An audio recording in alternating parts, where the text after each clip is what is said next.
নমস্কাৰ সকলোকে স্বাগতম জনাইছো সমাজ বিজ্ঞানৰ এটি স্মাৰ্ট ক্লাছলৈ। আমি অতি ক্ষুদ্ৰ কেইটামান কনসেপ্ট আলোচনা কৰিম আজিৰ ক্লাছত।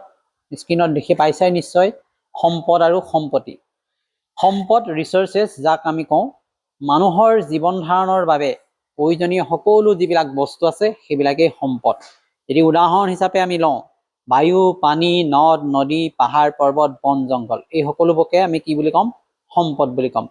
মূল কথাটো মনত ৰাখিবা, সম্পদ হৈছে সকলোৰে বাবে অতি প্ৰয়োজনীয়। সকলো সম্পদৰ কিন্তু কিনা বেচা নাথাকে।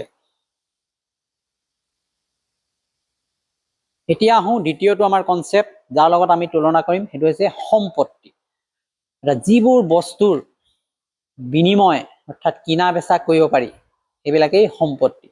উদাহৰণ ললে মাটি, বাৰী, ঘৰ দুৱাৰ, গাড়ী মটৰ, যন্ত্ৰ পাতি, এইবিলাক।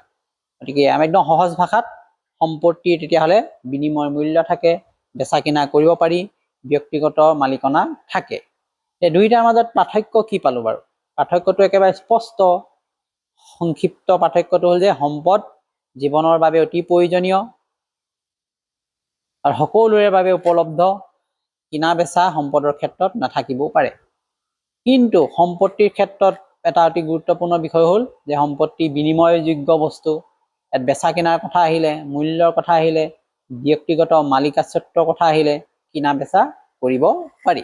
গতিকে আজি আমি তেতিয়াহ'লে 2 মিনিটতে বা 1.5 মিনিটতে এটা ভাল কনসেপ্ট জানিব পাৰিলো সম্পত্তি আৰু সম্পদ দুইটাৰ ধাৰণা, লগতে ইয়াৰ কি পাৰ্থক্য।